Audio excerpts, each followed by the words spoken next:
네. 우선 지난주에 미증시의 경우에는 긴축에 대한 우려로 인해서 혼조로 거래 마쳤고 우리 시장 역시나 다냐쌤 말대로 환율에 대한 부담을 좀 느껴가고 있는 것 같습니다. 이번 주에 대한 시장 전략도 바로 받아볼게요. 지난주 금요일 장 마감하고 우리 공개방에다 이런 말씀드렸죠. 지금 금요일 시장은 오른 거 절반 이상은 빠질 수 있다. 왜냐하면 국내 시장은 상승으로 마감했지만 상해라든가 심천 증시가 오히려 크게 하락하는 그런 기록을 나타냈거든요. 여지없이 금요일 시장에서도 긴축에 대한 우려감이 지속될 것이다라는 이런 것들 때문에 국내 시장도 하락하는 그런 모습 보였습니다. 그러면 여기서 이제 제가 환율 부분을 지속적으로 말씀드리는 이유는 일단 시장이 안정화된 상황에서 원화화 가치가 급격히 약화되면 결국 경기 침체라든가 성장 둔화에 대한 우려감들이 더 높아질 수 있다라는 거거든요. 이로 인해서 외국인들의 매수가 약화될 수 있다라는 거예요. 그렇기 때문에 지금은 금융투자 입장에서는 부동산 PF 부실 증가 우려 때문에 매도할 수밖에 없는 상황이고 외국인들이 원화 가치 약세로 인해서 매도 전환했을 때는 이것을 뒷받침해줄 매수유체가 없기 때문에 수급 공백이 나온다. 그다음에 시장의 출렁임은 더 클 수 있다. 이런 말씀들을 드는데요. 여전히 원달러 환율이 이제 1250원 미만으로 오지 않으면 시장의 변동성은 더 커질 수 있지 않을까. 이런 말씀드리고 싶고 미국은 지금 50bp 빅스텝에 대한 우려가 다시 나오고 있죠. 왜냐하면 무착륙에 대한 기대감들이 높아졌는데 결국엔 일자리라든가 소매 판매라든가 이런 경제 지표들이 굉장히 좋게 나왔기 때문에 자 이제 인플레이션은 장기화 갈 수밖에 없고 시장에서는 25bp 올릴 건데 지표가 높게 나오니까 50bp 빅스텝에 대한 우려감들이 높아지고 있다라는 거죠. 그래서 시장이 이제 출렁거리는 그런 모습인데 이런 것들이 이제 심리적으로 굉장히 반영되는 건 뭐냐면 지금 경제 지표가 좋게 나오니까 미국 입장에서는 경기 부양책에 대해서는 한마디 언급도 없어요. 이런 상황에서 일반 국민들 입장에서는 저축이 감소되고 있고 자 이로 인해서 소비가 줄고 있죠. 그렇기 때문에 이제 본격적으로 경기 침체 진입한 것이 아닌가라는 우려감들이 나오고 있고 여기에 대한 뒷받침이 1월 경기 선행지수가 전월비 하락 마감하면서 7개월 연속 하락했다라는 거예요. 그러면 이것은 누가 보더라도 경기 둔화에 대한 우려감이 높아질 수 있는 그런 상황이 아닌가 이렇게 판단되거든요. 자, 그럼에도 불구하고 업종별로 봤을 때는 제약바이오 쪽들이 굉장히 좋은 모습으로 마감했어요. 국내 시장에도 이 부분은 긍정적으로 나올 수 있겠고 그다음에 우주, 방산 기계 쪽들이 이제 좋았고 헬스케어도 나름 좋았거든요. 하지만 철강이라든가 반도체 이런 쪽들이 약세를 보였다라는 것이고 자, ETF 쪽에서도 보면 기술주들이 좀 약세를 보였습니다만 가상화폐라든가 블록체인, 우주, 자율주행 로봇 이런 섹터들이 강세를 보였더라는 거예요. 그러면 우주항공 섹터들은 시장에서 우리가 알지 못하는 어떤 이슈가 있는 게 아닐까 이렇게 생각되고 있고요. 일본을 보면 역시 엔화의 약세라는 것이 호재로 작용하면서 전일 장중 낙폭을 축소하는 그런 역할을 보였지만 빅스텝에 대한 미국의 빅스텝에 대한 우려와 차기 중앙은행의 총재, 자 이 부분 그 총재에 대한 정책에 대한 것들에 대한 관망세가 높아지고 있죠. 지금 엔화 약세 기조를 하지 않을 수 있다. 이런 우려감들 때문에 일본 시장 역시도 변동성은 커질 수 있는 그런 모습이고 중국을 보면 여전히 정부 정책으로는 경기 부양을 하겠다는 시그널을 굉장히 강하게 주고 있지만 지금 이제 미국과 중국의 갈등이 해소되는 듯 보였다가 다시 부각됐습니다. 로키드 마틴을 비롯해서 미국 기업들에 대해서 제재를 다시 가한다라는 것 그리고 미국의 빅스텝에 대한 우려감 이런 것들 때문에 심천과 상해지수 낙폭이 크게 마감하는 그러한 모습을 보여줬고요.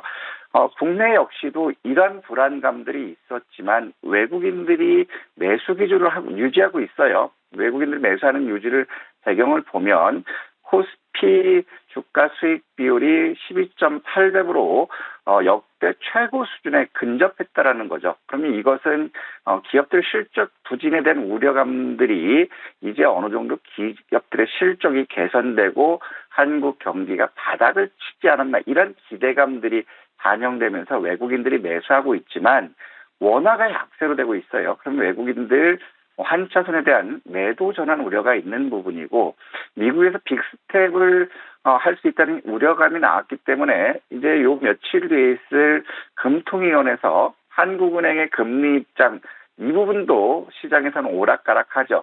지금 경기 침체와 이자율 부담으로 해서 한국은행에서 동결할 것이라는 것이 지배적이지만 미국이 50bp 포인트를 올렸을 때는 한미 금리 역전차가 더 확대되기 때문에 한국은행 입장에서는 굉장히 괴로운 수간이 아닌가. 그래서 여기에 대한 관망세가 높아지고 있는 그런 상황이고요. 특히 이제 남북관계 화해에 대한 시장의 기대감이 있었지만 반복 신청을 반려하고 있고, 자 그러면 지금 부동산 PF 위기가 더 증가되고 있기 때문에 금융투자는 매도 나설 수 없고 이로 인해서 원화가 급증하고 있는 이런 악순환 고리가 나오고 있다라는 거죠. 그래서 이제 우리가 봐야 될 부분들은 원달러 환율, 원화 강세 전환하는 것 이걸 보고 적극적으로 매수할 건지 보수적으로 갈 건지 이것을 판단하는 게 좋지 않을까 이렇게 생각되고 있고요. 지난 금요일도 지수 변동은 굉장히 컸지만 목요일 공매도가 급증한 부분에 비해서는 그렇게 크지 않았어요. 외국인들 같은 경우는 3,900억으로 전일 대비 6% 정도 증가되는 모습 보였고 기관들 같은 경우는 2,500억으로 전일 대비 44% 증가했거든요. 지금 그 기관들은 이러지도 못하니까 공매도에서 하락했을 차익을 보려는 그런 심산인 것 같고요. 그 다음에 어제 이제 시간에서 보면 코스피 같은 경우는 외국인들은 코스피 시점에서는 340억 순매수했다가 늘어나는 그런 모습 보여줬고요. 그다음에 공매도 부분을 봤을 때는 외국인 기관들은 코스닥에서 30%, 그다음 코스피에서는 30포인트, 기관들은 207포인트, 코스닥의 공매도 굉장히 급증했거든요. 외국인들은 30% 급증했고 기관들은 207% 급증하는 그러한 모습 보였고 반대로 코스피에서는 외국인과 기관 공매도 감소했어요. 그러면 여기서 봤을 때 포지션 봤을 때 코스닥 기술주 중심의 코스닥 시장은 변동성이 더 클 수 있지 않을까 이렇게 생각되고 있고요. 원달러 환율은 이제 장중 1,300원 넘었다가 1,299원 50전으로 마감했습니다. 역외 시장에서는 소폭 하락하면서 1,295원 84전으로 마감했거든요. 그래서 지금 원달러 환율이 1,250원 미만으로 왔을 때는 시장은 또다시 한번 우리가 적극적인 매수 관점 접근해보자 이런 말씀드리고 싶고요. 시장이 출렁거렸지만 금요일 날 외국인들 입장에서는 1,900억 코스피의 순매수를 보여줬고요. 금융투자는 여지없이 5,600억 코스피 매도 폭탄을 보였고요. 코스닥에서는 외국인들 2,000억 가까이 순매도를 보여는 그런 모습을 보였고 대신에 금융투자 입장에서도 역시 900억 순매도를 보이면서 시장의 변동성이 컸습니다. 하지만 선물 시장에서 외국인들 800억 순매수 유지됐고요. 자 반대로 금융투자에서는 4천억 순매수하면서 지수 낙폭을 축소시키는 그런 모습 보였는데 선물 같은 경우는 이제 시간의 매수에서 보면 외국인들은 3시 19분까지 800억 순매도였다가 장 마감에 812억 순매수로 마감했고요. 코스피에서도 외국인들은 471억 매수였다가 1,196억으로 매수 늘려놨다. 이런 것들 봤을 때 일단 외국인들 포지션 보면 좀 더 한번 기대해 볼 수 있지 않을까 이렇게 생각되고 있고 자 거래대금을 보면 코스닥은 전일 대비 24% 급증하면서 8조 3,600억 이렇게 했고 코스닥은 7% 감소한 8조 9,100억이에요. 물론 코스닥이 거래대금이 코스피도 많지만 기관들과 외국인들 공매도가 급증했다라는 것 그리고 코스피에서의 거래대금이 증가했다라는 거 보면 코스피 쪽으로 낙폭이 컸기 때문에 매수가 들어오지 않을까 싶고요. 증시주간장을 보면 고객 예탁금으로는 전일 대비 0.6% 유입되면서 47조 7,300억 이렇게 했고 CMA 역시도 전일 대비 1.61% 유입되면서 59조 2,3천억을 기록했습니다. 마켓머니 펀드도 9,300억 유입되는 모습인데요. 지금 이제 은행들 정부 정책 예대 마진 축소시키는 이런 부분 때문에 예대 마진이 적고 또 예적금 금리도 떨어지기 때문에 이런 것들이 증시로 유입되는지 한번 지켜봤으면 좋겠습니다. 따라서 여전히 시장에 대해서는 불확실성은 있지만 그래도 이제 외국인들 매수 그다음에 증시 주변으로의 자금 유입 이런 것들에 대한 신락 같은 기대를 갖되 오늘은 우리가 말씀 지수 변동을 보이더라도 역시 제약바이오 쪽으로 한번 원탑으로 보시고 그다음에 인공지능이라든가 수소, 네트워크, 로봇 이런 쪽으로 우리가 한번 집중했으면 좋겠습니다.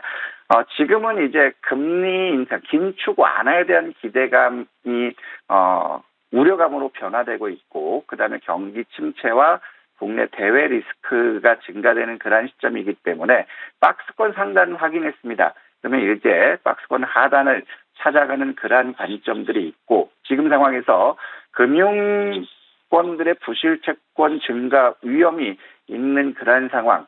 그래서 금융투자가 매도로 대항하면서 수급 공백이 나왔다라는 것. 그러면 좀 이제는 좀 보수적으로 봐야 돼. 우리가 접근하되 원달러 환율을 잘 지켜보자. 하지만 항상 말씀드리지만 공격적으로 2023년 실적 개선이 기대되는 그러한 종목들에 대해서는 코스피 장중 1.2% 이상 하락하는 조정을 보이면 4번 정도 나눠서 생각하시고 실적주들 분할 매수 그다음에 역시 지금 같은 시장에서 적극적으로 수익 추구하시는 분들은 이슈 섹터를 중심으로 접근해보자 이런 말씀드리고 싶고요.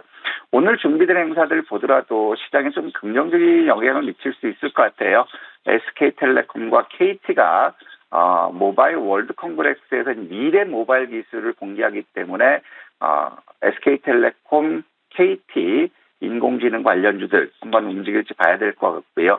그다음에 바이든 폴란드 방문이 있기 때문에 복구주들 그다음에 차세대 네트워크 발전 전략 현장 방문 정부 정책이거든요. 이것은 통신망하고 MWC하고도 같이 영향을 미치기 때문에 봐야 될 거고요. 그다음에 해상풍력법 국회 소위 제각이 있기 때문에 해상풍력 발전도 움직일지 지켜보자 이런 말씀드리고 싶습니다. 네, 저희 그러면 서둘러서 종목 바로 보도록 하겠습니다. 2차 전지와 관련한 종목으로 코스모화학 그리고 세비캠 보겠는데요. 사실 2차 전지 관련주들 쪽으로는 차익 매물 출회되는 모습 나타냈지만 그래도 시간 외에서는 괜찮은 흐름을 나타내고 있습니다. 우선 코스모화학은 72%대 수익률, 세비캠은 43%대 수익률. 이제는 정말 고점에 대한 부담이 느껴질 것 같은데 보유자라면 전략 어떻게 세워볼까요? 일단 지금 외국인들이 순매수를 하면서 지수를 올렸어요. 코스모학 같은 경우도 페베트 재활용이라든가 리튬 이쪽이 이제 시장에서 부각받고 있는데 일단 저는 반등시 매도했으면 좋겠고요. 외국인들이 매도 전환한다면 우리 같이 매도해야 되지만 외국인 매도가 나오지 않으면 34,000원을 깨지 않으면 신고가 지속 한번 기대해보자라고 말씀드리고 싶고 세비캠은 배터리 재활용 이 부분은 어느 정도 기대치가 있어요. 2023년 실적 개선 증가된다고 하지만 1분기 실적 발표 나오는 것도 보고 들어가도 늦지 않을 것 같거든요. 일단은 반등시 매도하자. 그리고 95,000원 지지받는지 판단해보자. 이런 말씀드리고 싶습니다. 네, 반등 시에는 매도하고 34,000원과 95,000원의 지지를 확인하고 다시 대응해 보겠습니다. 마지막으로 오늘의 핫테마 그리고 관심 종목은 어떤 종목일까요? 이제 다음 주에 있는 게 그 모바일 월드 콩그레스 관련해서 이제 기사들이 굉장히 많이 나올 것 같아요. 그러면서 주말에 SK텔레콤과 KT 이 부분 나왔거든요. 그럼 관련주들이 엔텔스라든가 이스소프트, 플레이디 이런 것들 될 것 같은데 자, 아무래도 매를 먼저 맞았던 엔텔스를 한번 봤으면 좋겠어요. 엔텔스 같은 경우도 반등권에 왔기 때문에 6,600원에서 시초가까지는 매수해 주시고 손절은 짧게 잡겠습니다. 6,450원 이탈하는 시점에서 손절가 잡으시고 목표가는 직전 고점 8,000원 보자 이런 말씀드리고 싶습니다. 이상입니다.